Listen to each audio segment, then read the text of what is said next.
Okay, guys. It's another accounting video again, another day. Another sakit ng ulo na naman po tayo today. So, ituloy lang natin yung mga topics natin with regards to management services. For now, let's go with the cost behavior analysis.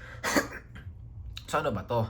Dito, ina-analyze lang natin ano ba yung magiging behavior ng cost natin with regards to the activity driver. Naalala mo yung discussion natin in the previous lecture, di ba? Meron tayong tinatawag na activity driver. Ano yung activity driver? That's the reason kung bakit nagbabago yung cost natin. It's either mag-increase or mag-decrease, directly proportionate or usually dahil dun sa activity driver. So sabi daw, paano daw pag nag-increase or nag-decrease or nagbago ang activity driver natin? How will our cost behave? Sabi daw, ito yun. So, ang definition, yung gagawin natin dito for the cost behavior analysis is that we will identify how cost reacts to the changes in the level of your activity or your cost driver. Okay? Ang magiging tanong natin dito sa cost behavior analysis, if I increase or decrease the number of books to produce, sa illustration natin nung last meeting, how will my direct materials, direct labor, or my manufacturing overhead reacts? Will they increase or also decrease? Okay, so yun yung magiging topic natin for the cost behavior analysis. And dito sa cost behavior analysis, we will subclassify each cost, okay, mga specific cost natin, i-group natin sila into 3 categories in accordance with the behavior. Meron tayong variable cost, meron tayong fixed cost, and meron tayong mixed or semi-variable cost. So ano ba yung variable cost na tinatawag? Sabi daw, ang variable cost, it is considered as variable if the total variable cost, okay, as a rule, variable cost, sabi daw, it is considered as a variable cost if it varies in direct proportion to the changes in the level of activity. So let's say for example, merong cost. For example, yung cost ng paper natin dun sa libro. Diba? Sabi daw, kapag dumami yung production mo ng libro, sabi daw, yung total cost mo daw sa paper, dadami rin daw, tataas din daw. Therefore, yung paper cost natin is considered as a variable cost. Ulitin natin. Variable cost siya if the cost varies in direct proportion to the changes in the level of activity. Anong ibig sabihin ng direct proportion? Pag tumaas daw yung level of activity, tataas din daw yung total variable cost. Pag bumaba daw yung level of activity o yung cost driver natin, bababa rin daw yung variable cost. Total, take note, total variable cost. With regards to the fixed cost, from the word itself, fixed, sabi daw, such cost is not affected by changes in level of activity within the relevant range. Okay, bakit? Kasi, sabi daw, fixed cost, let's say for example, doon sa may manufacturing overhead natin, meron tayong depreciation expense. Diba? Sinabi natin, ang depreciation expense naman usually, kapag ginagamitan mo ng straight line method, hindi nagbabago yung depreciation expense mo na yon. Such expense is considered as a fixed cost. Okay, ano pang example? Possible salaries, yung labor ng gumagawa. Let's say for example, yung labor ng gumagawa, fixed rate daw yan. 'Di ba? Hindi daw siya nakadepende sa number na napoproduce ng tao. Then sabi daw, such salary is considered as a fixed cost. Okay, ulitin natin. Fixed cost, hindi daw nababago yung total fixed cost natin kahit na mabago daw yung number or level of activity. Kahit na tumaas or bumaba daw yung activity driver natin, sabi daw, hindi daw mababago yung total fixed cost. Such cost is still fixed, but take note mo, it is within the relevant range. Huwag mo muna masyado didibdibin yung relevant range. Next time, okay? Next time, pag-aaralan natin, anong mangyayari sa total fixed cost natin kapag it is outside the relevant range. Basta gusto ko lang munang isipin mo dito, sa cost in accordance with the behavior, meron kang variable and fixed. Pag variable, nababago ang total. Take note mo total fixed or total cost varies in direct proportion with the changes of the level of activity. Yung fixed cost naman, regardless kung mabago man yung level of activity, your take note, total fixed cost will not be affected. Take note total. Kapag naman mixed or semi-variable cost, sabi daw, it is a cost that composes of both variable and fixed cost. So, ibig sabihin, yung portion ng total mixed cost natin, constant na, and yung ibang portion, tumataas or bumababa, depende sa changes ng level of activity. Okay? Take note na lang natin yon. And, punta ka muna dito.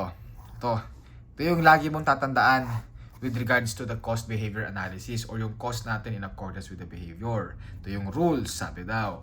Yung variable cost natin, sinabi natin, yung total cost niya is directly proportionate. It is direct proportion to the changes in the level of activity. Pag tumaas yung level of activity, tataas yung variable cost.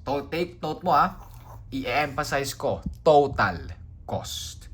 Pero with regards to the cost per unit o yung cost na nagagamit mo per unit of production, sabi daw, hindi yung direct proportion Sabi daw, it is constant. Okay, constant yung fixed or constant yung variable cost per unit, pero yung total cost is directly proportional with the level of with the changes on the level of activity. Kapag naman fixed cost tayo, tandaan mo, total cost natin sa fixed cost is constant regardless kung ano mangyari sa level of activity within the relevant range. Pero daw, yung total cost per unit ng isang fixed cost is inversely related. Ibig sabihin, ng inversely related, kapag daw tumataas yung level of activity, sabi daw, bababa naman daw yung number of or yung cost per unit ng fixed cost. And kapag naman daw bumaba yung level of activity, tumataas naman daw yung cost per unit ng isang fixed cost. Okay? So, if we will illustrate it, let's say for example, variable cost per unit natin. Lagyan natin, sige, mamaya na lang illustration natin dyan. Ngayon, dito, let's say for example, pag gagawa mo ng graph, yung variable and fixed cost, kapag meron tayong mixed cost dito, lagyan natin ng graph. Meron ka, sa graph natin, meron tayong x, tandaan mo, x, itong, itong naka-vertical. And, itong naka-horizontal naman na line is your x-axis. Sorry, this is your y-axis, yung naka-vertical, and x-axis, yung naka-horizontal. Kuha. So, let's say for example, plinat natin, meron kang 10,000, 20,000, 30,000, 40,000, 50,000, hanggang 70,000. Take note mo, this is a total cost. Ang assumption natin yung total cost na yan is considered as a mixed or semi-variable cost. Let's say for example, sinabi daw that yung total fixed cost daw natin dyan is worth 20,000. So, anong ibig sabihin? Sabi daw, regardless, o yung X natin, units of produced yung units na napoproduce natin. Anong ibig sabihin yan? Yung 20,000 na muna total fixed cost, regardless kung magkano man yung ma-produce mo, 100, 200, 300, or hanggang 500 units man, sabi daw, total fixed cost will remain constant. Okay, mai-incur mo yung 20,000 na yan. So, ibig sabihin, yung 20,000 na yan, yan yung minimum cost na mai-incur mo. Kasi regardless kung meron ka mang production, zero man, or hindi man yung cost of production natin, still, your cost will remain as 20,000. Constant yan. Regardless kung meron ka mang ma-produce or wala, marami ka mang ma-produce or konti man, sabi daw, ang assumption, your total fixed cost will remain constant, 20,000. Ngayon, let's say for example, syempre, in addition dun sa total fixed cost natin, meron ka na-i-incur na variable cost. Sabi daw, yung variable cost naman natin, ito ngayon yung line natin na yan. Okay, nasabi daw, if, for example, 100 naging 200, yung total cost mo ng 100, it will increase as your total units of produced increases. Kaya yung line ng variable cost natin, ganyan. Okay, ngayon, yung total cost natin, minsan, kailangan mong i-separate yung total mixed cost and semi-variable cost. Yun yung kailangan natin gawin sa cost behavior analysis. Bakit kailangan mong i-separate yan? Number 1. Okay? Kasi, let's say for example, kailangan mo yan for budgeting and planning. Okay? Kasi let's say for example, in the near future, kaya binabudget mo or ine-expect mo na tataas yung number of production natin. O dito, makikita mo ngayon, how will our cost behavior or how will our cost behave? 'Di ba? Kapag hindi mo na separate yung mixed cost natin na yan, hindi mo malalaman kung ilan yung ine-expect mong increase ng total cost natin. Kasi nga, ang mangyayari natin, kailangan mong alisin yung fixed cost kasi yung fixed cost hindi naman mababago yan eh. 'Di ba? Hindi mababago yung total fixed cost mo na yan regardless. So, separate mo yun. Kasi ang mag-i-increase lang dapat dyan yung variable cost. Therefore, kailangan mong hanapin kung magkano yung variable cost per unit natin. Yun yung gagawin natin sa mixed cost natin. Isi-separate mo magkano yung variable cost and magkano yung fixed cost. Para ma-identify mo in the future year. Let's say for example, nagbabudget ka. Currently, 10,000 yung units na napoproduce mo. By next year, gusto mo ma-produce natin 100,000. Magkano yung cost na may incur mo kapag ka na-produce mo yung 100,000? Take note mo, total fixed cost, constant. Hindi mababago. Alisin mo yon dun sa total fixed cost mo currently. Tapos tapos yung remaining cost natin, that composes of your variable cost. Yun yung mababago. Yun yung tataas. Since yung number of units ko tumaas, therefore yung total variable cost ko tataas. So kailangan mo yun for budgeting. Kailangan mo i-separate ito for budgeting and for planning. Pangalawa, possible for cost control. Diba? Para makontrol natin, ano ba yung kailangan kong ibawasan? Diba? Ano ba yung kailangan kong bawasan? Ano ba yung mga inefficient ako na portion? O nakita mo, fixed cost ko, 20,000.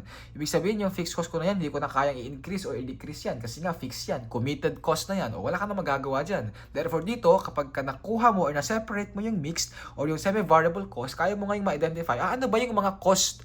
O ano ba yung mga variable cost ko? O nandyan pala, papel. Nandyan pala, ink. O baka naman kaya kong bumili ng papel that are... Or baka naman kaya kong bumili ng papel na mas mura pero with higher quality. Diba? Cost control. Possible din, profit planning in addition sa budgeting natin. Dito binabudget mo magkano yung total cost natin kasi possible meron kang cost constraint dyan. Diba? Kulang yung budget natin. Diba? Hindi enough yung pera mo. Meron kang limited resources. Sa profit planning naman, ang ina-assume mo dyan, o meron kang gustong profit. O pag meron kang gustong profit, ano magiging effect nun sa behavior natin? Diba? Pag meron kang gustong profit, syempre ine-expect mo o ina-assume mo dyan magkano yung gusto mong sale. Okay? Pag nabago yung number of sales natin, mababago yung number of units na pinoproduce mo. Therefore, mababago din yung total cost natin. Ano yung effect? Ano yung reason? Bakit mababago yung total cost natin? Dahil sa variable cost. Okay? And syempre, possible din for performance evaluation. Ngayon, for cost behavior analysis with regards to your mixed or semi-variable cost, kaya mong i-separate ngayon yung variable into fixed cost, but you must take note this formula. Itong equation na to. Okay, y is equal to a plus bx. Where in yung y natin, ito yun. Yung nasa y-axis. That composes of your total cost. So take note mo, y is your total cost. Minsan, tinatawag din siya as dependent variable. Okay, dependent variable yan. Bakit dependent variable? Kasi yung changes niyan, mag-increase or mag-decrease, nakadepende sa number of units natin. Kaya dependent variable yan. Yung a naman natin, take note mo, yung a natin, tinatawag natin yan as total fixed cost. Kaya meron tayong a dito sa graph natin na yan. Total fixed cost yan. Yung b naman natin, this is your variable cost per unit. Kaya nandito yan. Kaya yan yung variable cost per unit natin. Or minsan tinatawag siya as slope of line. Yung fixed cost, vertical intercept naman minsan tinatawag dyan. Yung x naman natin, ito yung independent variable. Ito yun, x-axis. So ano yan? Yung units na pinoproduce mo. Okay, yung activity driver natin, yung number of units na ibibenta mo or ipoproduce natin. Nakuha. So tandaan natin itong equation na to y is equal to a plus bx. Ngayon, paano mo masiseparate yung semi-variable cost natin or yung mixed cost natin? Meron tayong tatlong method na pag-uusapan dyan. Meron tayong high-low method, least square regressions, and yung scatter graph. So mas maganda na i-illustrate natin itong differences ng mga tatlong method na yan by answering this illustration. So let's say for example, binigyan ka ng direct labor hours 20, 40, 60 hanggang 50 respectively. Tapos meron kang total cost. O sabi daw, total cost mo daw sa 20 labor hours is nasa 50 total cost. Take note mo, ang assumption natin yung total cost is a mixed cost. Kailangan mong i-separate yung fixed and yung variable cost dyan. Kuha. So yung total cost natin sa graph natin, that is your y. Yung x natin, yung activity driver natin, ang assumption, direct labor hours, so that's your x. So sa high-low method, we will use this formula. Sabi daw yung formula natin is the cost of the highest activity less the cost of the lowest activity divided by the highest activity less the lowest activity. I-take note mo, mag-uumpisa ka lagi dito sa baba. Yan yung magiging identifier or magiging basis natin. Okay? Yung highest activity. Nasaan activity natin dito? Ito. Yung x natin. So, kailangan mong hanapin ngayon. Take note mo dito ka titingin sa x, sa activity. Ano yung highest activity mo dyan? O, highest activity natin, that's your 60. Lowest activity, nasaan? Nasa 10. Okay? Ano ngayon yung cost of the highest activity? Take note mo, sinabi ko nandyan. Cost of highest activity. Yung cost nito. Asan ngayon yung cost niyan? Ito, 150. Ito naman, cost of lowest activity. Asan cost niyan? Ito ngayon, 60. Take note mo ha. Dito ka muna titingin. Dito ka muna titingin sa highest activity and sa lowest activity. Sa activity natin. Sa activity driver natin or sa cost driver natin. Tapos kung magkano yung cost nung highest natin and lowest natin, yun yung gagamitin. Baka kasi malito ka. Baka kasi ang gamitin mo dyan, yung lowest natin na 50. Tapos yung lowest natin na, or yung highest natin na, o still 150 pa rin. O take note mo, hindi mo gagamitin yung 50 na yan ha. Ang gagamitin mo yung 60. Kasi nga, yun yung lowest activity. Take note mo yan ha. Take note natin yan. And nakalimutan ko, dito sa high-low method, sa cost behavior analysis natin, with regards to high-low method and least square regression, meron tayong tinatawag na, outlier. Okay, yung outlier na yan yung certain activity that is not relevant to our decision-making purposes. So, ano nga yung outlier? Yung outlier, walang standard na sinabi dyan kung ano yung outlier. It depends on your professional judgment. So, let's say, for example, bigla nagkaroon ka dito ng additional pa. Sabihin na natin, bigla ka nagkaroon ng additional dito of, sabihin na natin, 1,000 direct labor hours. O kung mapapansin mo, 20, 40, tapos pinakamahaba natin, pinakamataas natin, 60, tapos bigla nagkaroon ng 1,000 direct labor hours. O pwede mong isipin ngayon na, hindi yan lagi mangyayari. Okay, hindi lagi mangyayari yan, or bihirang mangyari yan, nagkaroon ng pagkakataon na nangyari yan, so hindi yan yung normal operation ko. Therefore, that data is considered as outlier. Ibig sabihin, pag outlier, i-ignore mo yung data na yon. Okay, i-assume natin, let's say for example, direct labor hours, nagkaroon ka pa ng isang data dyan. Binigyan ka ng 1,000 direct labor hours, na ang total cost 100,000. So ano ba yung magiging highest activity mo? Yung 1,000 na ba? Hindi. Ang highest activity mo pa rin, 60 direct labor hours. Bakit? Kasi yung 1,000 is considered as outlier. Ibig sabihin, irrelevant sa point of view natin. Kuha. Okay o sige. I-plot natin dito sa formula natin na to. Cost of, or highest activity natin, magkano? That is 60. Lowest activity, nasa 10. 60 minus 10. Tapos, cost of highest activity mo, 150. Cost of lowest activity natin, nasa 60. Sagutan lang natin yan. O, ang sagot natin dyan, 150. Okay, 150 minus 60, that is equal to 90. Ito, 60 less 10, that is equal to 50. Therefore, 90 divided by 50, this is equal to 1.8. Ano yung 1.8? Take note mo, yung 1.8 na yan is equal to, okay, this is equal to your B. Okay, equal yan sa B. Doon sa formula natin dito, or sa equation natin na to. Y is equal to A plus BX. Yung nako-compute natin sa high-low method dito, that is your B. Ano yung B ulit natin? That is your variable cost per unit. So ngayon, para mahanap mo ngayon yung A na fixed cost natin, sasubstitute lang natin sa formula yan. Y is equal to A plus BX. Wherein yung Y natin, ang gagawin natin dyan, pupunta ka lang ulit sa data natin dito. It's either of the highest or lowest activity. Regardless dyan, magiging tama yung sagot mo. Pipili ka lang, highest or lowest activity. Gamitin na natin lowest activity. So we will use 10. Yung 10 natin, X yan. Ilagay mo dito, 10 yan. Tapos yung B natin, na-compute na natin. Ilagay mo na yan dito, 1.8. Diba? Yung A natin, hahanapin mo. Hindi pa bigay yan, binigay yan. Yung Y mo, alam mo na din yan. Ito yan, 60. Gamitin mo na yan, 60.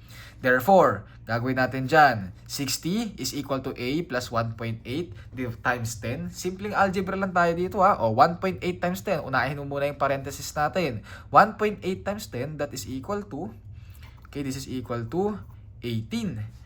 Okay, 1.8 times 10, that is equal to 18. A plus 18 is equal to 60. Anong gagawin natin? Pagsamahin natin yung mga common variable. I-transpose mo ngayon ito dito para malipat ito and maiwan yung A dyan. Therefore, transpose dito. Ang mangyayari dyan, 60 minus 18 is equal to A. 60 minus 18, that is equal to 42. Therefore, 42 is equal to A. Take note mo to. Okay, nahanap mo na yung A natin, 42. Kahit nagawin mo yung highest activity natin, parehas lang yan. O magkano highest activity natin? Ito, direct labor hours sa 60 and then total cost mo na 150. O, try lang natin ha. Okay, yung Y mo, 150. Lagay ko na dito. Y ko, 150. Ito yon. A ko, hahanapin ko. B ko, na-compute ko yun kanina, 1.8. X ko, nasaan? 60. Okay, 1.8 multiplied by 60, that is equal to 108. A plus 108 is equal to 150. Transpose mo lang ulit dito yan. 150 minus 108 is equal to A. 150 less 108, that is equal to 42 is equal to A. Parehas lang din. So regardless kung yung highest activity yung magiging basis mo or lowest activity sa pag-compute ng A or ng A natin, magiging okay tayo dyan. Okay, magiging parehas tayo dyan. Therefore, sa high-low method natin, kaya mo na ngayong i-transpose o kaya mo na ngayong kompletuhin yung equation mo. That is equal to, okay, ang mangyayari dyan, this is your Y is equal to, ano yung A natin? Magkano A natin? 42. Ano ulit yung 42 natin? That is your fixed cost.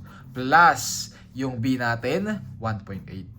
Tapos, multiplied by X. So, from this equation, kaya mo na ngayong i-estimate, di ba? Sinabi natin kanina dito, di ba? Possible. Importante ang cost behavior analysis or itong mga methods or yung pag-separate ng mixed cost natin dito. Kasi nga, pwede mo siyang gamitin for budget planning or for profit planning. So dito, pag alam mo na ngayon ito, kaya mo na ngayong hanapin magkano yung magiging total cost natin if we assume na gagamit tayo ng direct labor hours for a certain number of hours. O let's say for example, gusto mong malaman magkano kaya yung total cost ko kapag ginamit ko or nakagamit ako ng direct labor hours of 100. O anong gagawin mo dyan? Lagay mo lang dito. 100 hours. O 100 hours multiplied by 1.8. That is equal to 180. Fixed cost naman yung 42 natin. 180 plus 42, that is 222. Therefore, kapag gumamit ako ng 100 na direct labor hours, yung total cost na mai-incur ko is nasa 222. So, yan yung importance. Bakit kailangan mong i-separate yung semi-variable cost into variable and fixed cost? Kasi yung reason bakit nababago yung total cost natin is dahil lang sa variable cost. Take note natin, variable cost per unit is constant. Total fixed cost is constant. Yung activity driver natin, syempre, that varies. Yung total cost natin, usually directly proportional yan dun sa number of changes natin. Pero yung reason bakit nag-i-increase or nagdi-decrease ito is dahil lang dito sa total variable cost. Yung variable cost per unit times the number of activity, that is equal to your total variable cost. Nakuha? So, yan lang for the high-low method. Tandaan mo lang itong formula natin na to. And kapag least square regression naman, meron ka ding formula na kailangan tandaan. Ito nga lang, medyo komplikado nga lang. Kailangan mo lang gamitan ng konting statistics dito. Okay? Ito daw yung formula mo dyan. The summation of y is equal to your NA plus B summation of x. And then, summation of xy is equal to A summation of x plus B summation of x squared. So, ganyan mo daw gagawin yan. Okay? Para hindi ka na mahirapan, ganito mo na lang basahin yan. Para hindi ka na mahirapan sa pag-memorize niyan. O, basahin mo yan. A na bex, xc, x, bex squared. Ulitin natin. A na bex, xc, x, bex squared. Isa-isay natin. Ano ba kasama dyan? O, y. Parehas pa rin yan, no? Y, ito, no? Y is equal to A plus bx. Ang nabago lang, yung y dito, naging summation na raw. Ibig sabihin, sa least square regressions, sa high-low method kasi, we are only using two data from the given data natin. Okay? From the given information, dalawang data lang ang ginagamit mo. Yung highest and yung lowest activity lang. So sabi daw, ano ngayon mangyayari dun sa mga data na or yung mga information na in between sa highest and sa lowest? Irrelevant na ba yun? Relevant. Kaso hindi mo kinoconsider sa high-low method. Kaya sabi daw, high-low method is medyo inconsistent or medyo hindi daw accurate. So para daw maging accurate tayo, dapat gamitin mo daw yung lahat tong information na binibigay sa'yo. And para magamit mo yon, least square na tayo. Okay, least square regression ang ginagamit mo. Kaya kung mapapansin mo, yung y natin, yung total cost natin, kino-consider mo na lahat. Kasi nga, isasum na natin yan. Summation na tayo. Total cost. Total of the total cost from the given data na ang gagamitin mo. Yung A natin, still fixed cost. Ano yung A? Ano yung N? Number of data. Dito sa given natin, number of data natin ilan? 1, 2, 3, 4, 5, 6, 7, 8, 9, 10. That's the number of data.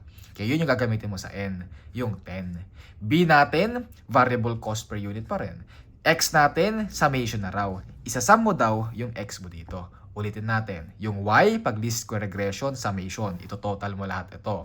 Yung summation natin sa X natin, ito total mo din lahat ito. And sa baba, nagkaroon ka ng isang formula. Summation of XY is equal to A plus summation of X plus B times summation of X squared. O, okay ka na sa summation of X. Makocompute mo yan dito. Same lang yan dito. Ito ngayon, ano yung summation of XY? Ang gagawin mo muna dyan, i-multiply mo muna yung X and sa Y para mahanap mo yung summation of XY. Ito naman, summation of X squared, i-multiply mo yung X lang sa X. Therefore, X squared yun.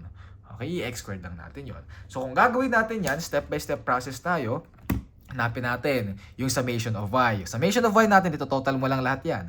That is equal to 50. Okay, 50 plus 110 plus 150 plus 70 plus 80 plus 100 plus 150 plus 60 plus 110 plus 120 that is equal to 1,000. Ayun, nirecompute ko na kasi kanina yan.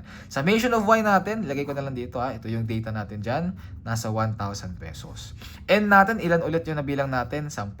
A plus 10A plus B, summation of X, na-compute ko na rin yan kanina. Ito yan, 350. Okay, B times 350. Nakuha natin. O, yung summation of XY, kinumpit ko na rin kanina yan. X times Y, this is equal to your 1,000. Nilagay ko na dito. And yung sum natin dyan, ito na yan, 39,600. So, 39,600 is equal to A, summation of X. Therefore, summation of X, magkano? Ito yun. Diba? 350. 350A. Plus, sabi daw, B, summation of X squared. Yung summation of X squared, na-compute ko na rin kanina. Ito yan, 14,500. Nakuha. So ngayon, ano gagawin mo next step natin sa least square regression? Sabi daw, gagawin mo dyan, hahanapin mo daw ulit yung A o yung B. Okay, para daw mahanap mo yung A or B, ito yung gagawin nating step. Tandaan mo yung step natin ha, medyo maproseso ito. Medyo step by step process talaga tayo dito. So kailangan mong gawin dyan, kailangan mo daw mag-isip ng isang number that if we multiply dito sa first equation natin, is magka-cancel out daw yung isa sa variable natin dito. Kahit alin dyan. Ako, gagamitin ko na lang A. Okay? Gusto kong i-cancel out yung 350A. So, paano ko magagawin yun? Sabi daw, i-multiply ko daw yung 10A ko ng 35. So, we multiply all of this data from 35 pesos. Therefore, mangyayari ngayon ito. 1,000 times 35, that is 35,000, is equal to 35 times 10A, 350A, plus 35 times 14,500B, that is 14,500 times 35, that is equal to, ito pala, 35 times 350, 35 times 350, that is equal to 12,250B. So, ganyan yung magiging data natin. So, ang gagawin mo next step dyan, ito na yung relevant sa atin na data. Ang gagawin mo susunod na step dyan, ile-less mo po yan. Okay, less mo yung first equation sa second equation. So, 39,600 less 35,000, that is equal to 39,600 less 35,000, that is equal to 4,600. 350A less 350A, 0. 14,500 less 2,250B, 14,500 less 12,250B, that is equal to 2,250B. Okay, so ganyan na nangyari. Anong gagawin mo na naman? Cancel out lang natin yung nasa tabi ng B para lang maging maihanap natin yung equivalent ng B. Ang gagawin mo, divide mo lang both side by 2,250. O, algebra lang yan ha. O, cancel. This is equal to B is equal to 46 divided by 2,250. Okay, magkano yan? Nasa 2.04. Okay, yung B daw natin is 2.04. This is your variable cost per unit. Yung total variable cost per unit daw natin is nasa 2.04. Hanapin mo ngayon yung A. Paano mo hahanapin yung A? O balik ka dito sa dalawang equation natin, yung original equation natin. Pili ka lang ng kahit alin dyan sa isa, tapos i-substitute mo lang yung B dun sa equation natin. So gagamitin ko na yung pinakamaliit para mabilis lang ako mag-compute. That is 1,000 is equal to 10A plus, magkano yung B ko na? Ito na, 2.04 times, o magkano yung summation of X ko dito? Nasa 350. Therefore, Gagawin natin dyan, 1,000 is equal to 10A plus 2.04 times 350. 2.04 times 350, that is equal to 714. Itas ang gagawin ko na dyan, tatranspose ko lang dito yan para mahiwalay ko itong variable natin na to. Therefore, that is equal to 1,000 less 714 is equal to 10A. Tapos, 1,000 minus 714, that is equal to 286. 286 is equal to 10A. Gagawin natin dyan na susunod. Cross out lang natin. Alisin mo lang yung number dito. Divide both side by 10. 286 cancel. That is A is equal to 286 divided by 10. That is equal to 28.6. Therefore, kung gagawin mo ngayon ulit ito sa isang equation using least square regression, this equals to your y is equal to A. Magkano A natin? 28.6. That is your fixed cost. Plus, yung variable cost per unit natin, nasa 2.04 multiplied by your x. So, ito yung magiging equation natin. Yan ngayon yung gagamitin natin sa pag-analyze kung magkano yung magiging total cost natin if we assume na gagamit ka ng ganitong certain number of labor hours. Okay, yun yung least square regression. So, same lang ng reason or same lang ng concept. Bakit kailangan mo yung high-low method or least square? Ang difference lang, si high-low daw medyo inaccurate. Kasi yung data na ginagamit ng datin daw, dalawa lang. Yung highest and yung lowest. Unlike sa least square regression, ginagamit mo lahat yung data. Kaso, medyo maproseso kasi nagsasummation pa tayo. Okay, so tandaan mo ito. A na Bex, X si X, Bex squared. And yung process. Sasubstitute mo lahat yung mga yan, makukompute mo itong dalawa, iisip ka ng isang number na kapag minultiply mo dito sa mga data na to, magko-cross out or mag-zero out yung isa dito kapag niles mo sila. Naisip natin 35, minultiply natin lahat both sides by 35. Nabuo ngayon ito. 35,350A and 12,250B. Pag niles ko itong dalawa, magsi-zero yung A. Mahahanap ko ngayon yung B. B is equal to 2.04. Para mahanap ko yung A, kukuha ako ng isa dito sa dalawa. It's either of the two. Ginamit ko na yung pinakamaliit. 1,000 is equal to 10A. Tapos isinubstitute ko lang yung B dito. 2.04 times 350. Tapos makikita ko that A is equal to 28.6. So yan for the least square regression. And yung last natin dito, okay, yung scatter graph. Yung scatter graph naman dito, gumagawa ka lang ng graph actually dyan. Nagagawin lang natin dito sa paggawa ng graph natin, ipa-plot lang natin lahat ng data. O, direct labor hours ko, isa-isahin natin, 20. Nasaan yan? X yan, di ba? Ito ulit X mo. Ito yung Y natin. O, 20. Nasaan yung 20? Nandito.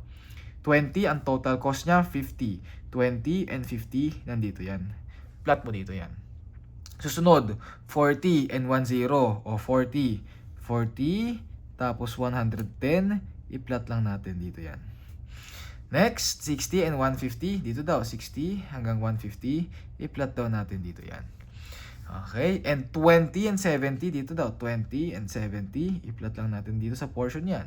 Susunod, 30 and 80. 30, tapos 80, dito na portion yan. And then 40 and 100, ito ngayon yan, 40, 100, dito na portion yan.